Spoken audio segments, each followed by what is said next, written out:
우리가 부흥사경회의 이제 마지막 날입니다. 좀 아쉽기도 하고 또 이틀간 우리에게 주시는 은혜가 여러분에게 충만히 거한 줄로 믿고, 우리가 어제 부흥 강사님이 믿음의 법칙대로 행하라 이 말씀을 주셨고, 또 중간에 히브리서 11장에 대한 언급을 하셨습니다.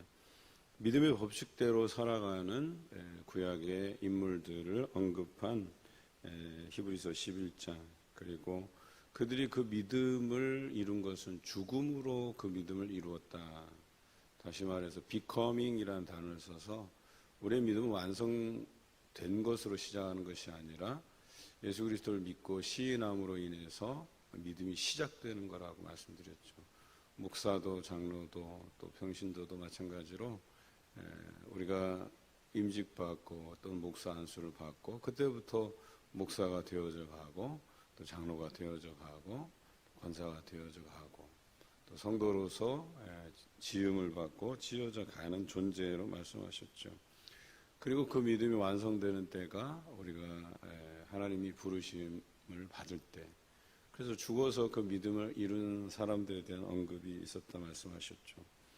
그리고 믿음의 법칙 세 가지를 강조하셨는데, 죽어야 사는 법칙이고 또 올바른 가치관의 법칙이고 거룩한 희생의 법칙이다. 우리가 죽어야만 올바른 가치관이 생기고 올바른 가치관을 가져야만 거룩한 희생이 우리의 삶에서 나타난다, 이렇게 말씀을 하셨습니다. 특별히 제가 또 은혜 받은 것은 말씀에 답이 있고, 그러면 그 말씀으로 인해서 우리가 순종의 역사가 일어나게 된다, 이런 말씀도 주셨는데요. 어제 이자익 조독삼 금산교회 이야기도 여러분이 또 들으셨을 거예요. 거기 제가 그 현장에 있었어요. 우리 대전신학대학원 다닐 때 그 총장님이 대전신학교의 아름다운 이야기가 뭐가 있을까, 그래서 찾은 이야기가 이자익 목사님의 이야기예요. 그리고 그 이자익 목사님의 손자 이규환 장로님이에요. 그래서 이규환 장로님과 그 조독삼 장로님의 손자인 조세영 장로, 두 분이 이제 초대를 받아서 그 대전신학대학원에서 대학교에서 그 이자익 기념관 오픈식을 했거든요. 거기서 이규환 장로님이 조세영 장로님에게 절하고 참 감사하다고 그런 표현을 했었어요. 참 그런 모습을 제가 목회자가 되기 전에, 그러니까 목사가 되기 전에 그 신학대학원에서 대학원생으로 공부를 하다가 그 모습들을 보고 참 감동이 있었는데, 우리 안에 그런 자신을 죽이고 낮추는 그것이 곧 믿음이 아닌가. 사실은 우리를 낮춘 것 중에 하나님께서 사용하시는 방식 중에 하나가 징계라고 하는 것이죠. 이 징계를 하시는 이유는 그 징계를 통해서 우리가 바르게 서기 위해서 하시는 징계다. 우리에게 유익을 주시기 위해서 주시는 징계다. 또 우리로 하여금 거룩한 삶에 동참하게 하시기 위해서 주시는 징계라고 하는 것이죠.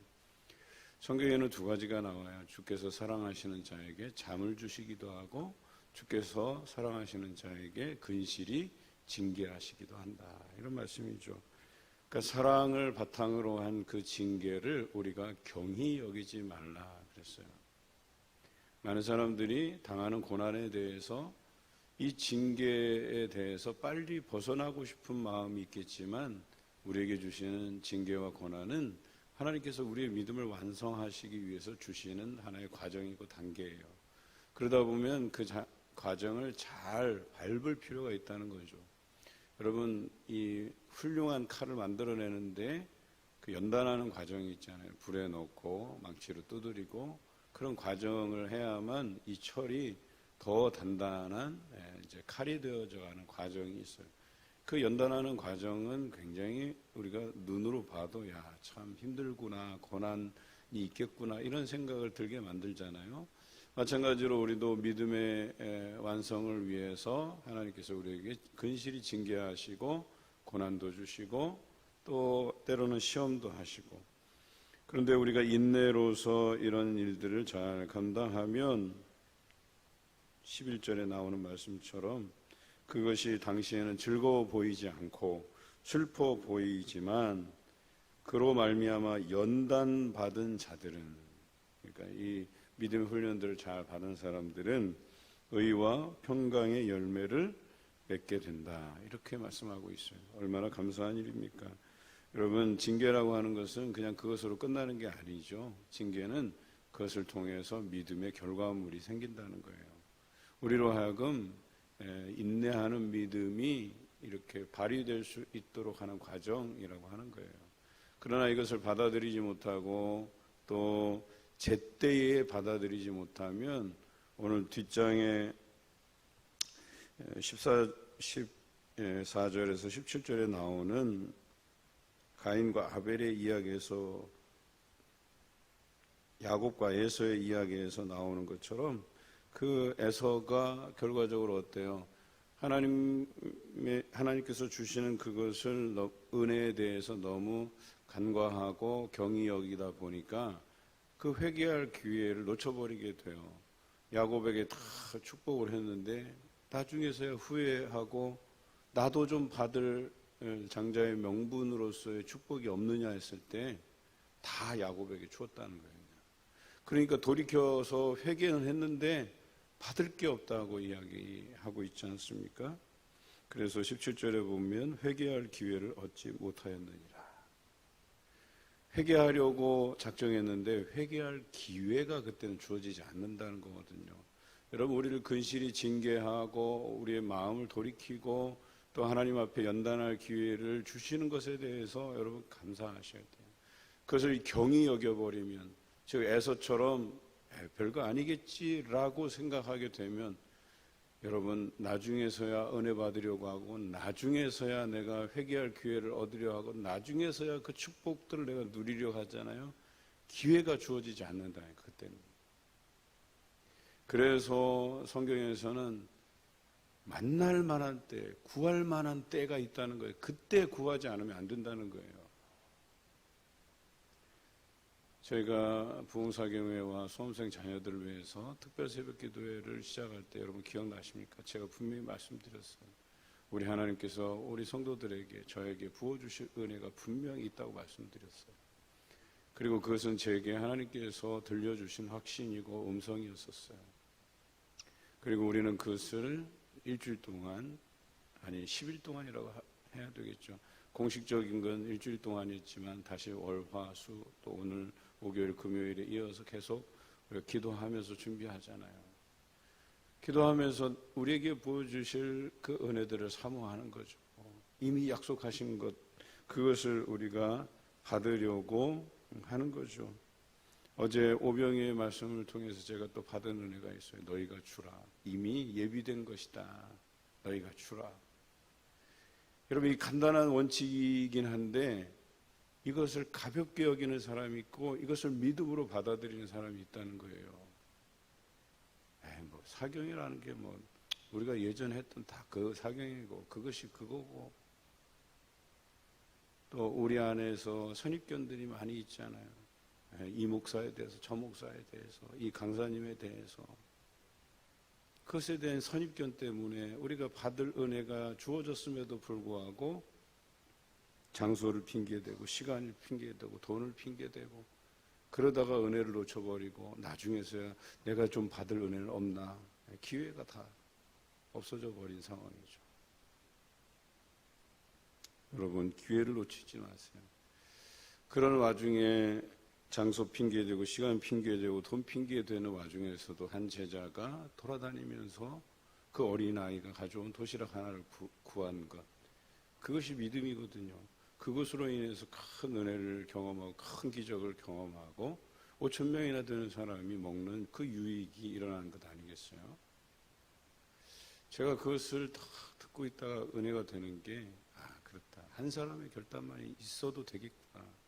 그 와중에 한 사람이 믿음으로 그것을 받으려고 하고 그것을 들은 이후로 돌아다니면서 도시락을 구해서 돌아온, 참 그것이 우리에게 필요하겠구나 하는 생각이 들었어요. 사실 이 구약의 역사들을 쭉 연구하다 보면 하나님께서 그 믿음의 사람들을 뭐 수백 수천을 세운 것도 아니에요. 그냥 지도자 한 사람, 그것을 돕기 위해서 누군가를 하나 더 붙여주고, 모세가 있으면 아론을 붙여주시고, 사도 바울이 있었으면 바나바와 실라를 붙여주시고, 디모데를 붙여주시고, 그렇게 하나님의 역사는 시작되고 큰 일들을 이루시고 그 선한 영향력을 많은 사람에게 끼치게 하고, 하나님께서 주시는 그 은혜의 자리에 사람들이 믿음으로 고백하고 나오는 이들을 사용하셔서 하나님의 나라를 확장시킨다라고 하는 것이겠죠. 오늘 14절에 이렇게 기록되고 있습니다. 모든 사람과 더불어 화평함과 거룩함을 따르라. 여러분, 우리가 함께 화평하고 또 우리가 함께 하나님께서 거룩하시니 우리도 거룩하라는 그 말씀대로 살아가다 보면, 그렇습니다, 우리에게 예비된 복을 누려갈 수 있는 것이죠. 성경에 자신이 하나님을 잘 섬기면 자식들도 어때요? 하나님의 영이 임하고 그 자녀들을 위해서 예비된 복을 주시겠다는 시편의 말씀도 있어요. 제가 대신방 동안에 계속해서 강조하는 말씀 중에 하나이기도 해요. 그런데 이렇게 하기까지 그 고달픈 과정과 여정이 분명히 있어요. 징계는 다 받으리니 라고 성경을 기록하고 있어요. 오늘 본문에서. 여러분, 징계와 고난은 누구에게나 다 찾아오고 받는 것이에요. 그런데 그것이 하나님의 사랑인 것을 알고 믿는 자가 결과적으로 예비된 복을 누리는 거예요. 믿음의 온전함을 경험할 수 있는 거예요. 그러나 그러기까지는 어떤 과정이 필요하냐. 12절 13절에 피곤한 손과 연약한 무릎을 일으켜 세우고라고 그랬어요. 부흥사경에 오랜 시간을 이렇게 우리 견디잖아요. 저도 좀 피곤해요.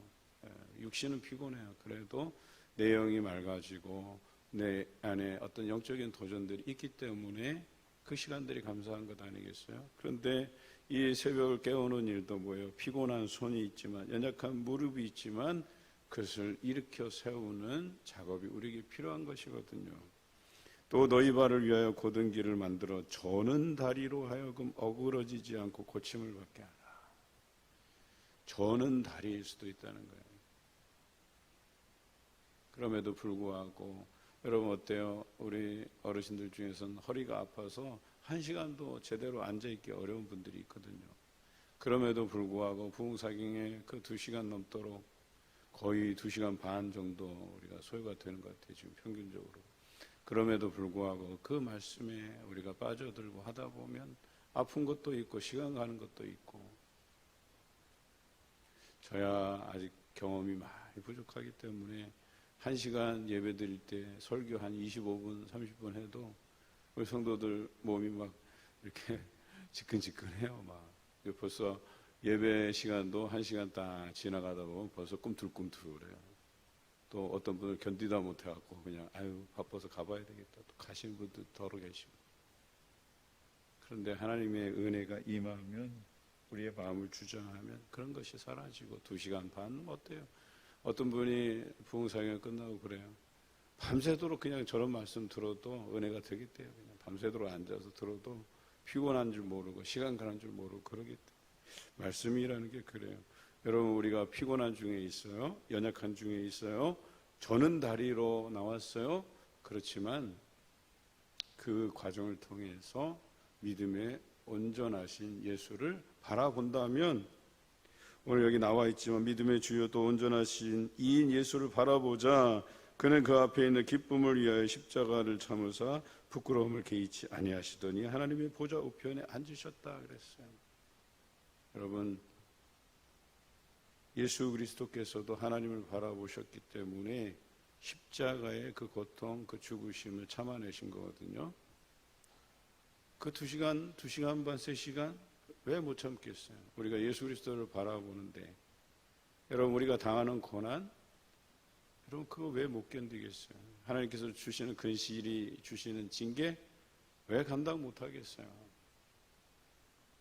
우리 안에서 그런 불평이 사라지고 주신 징계와 고난에 대해서 달게 받고 그것으로 연단받아서 의와 평강의 열매를 맺으시는 여러분 되시기를 주님의 이름으로 기원합니다.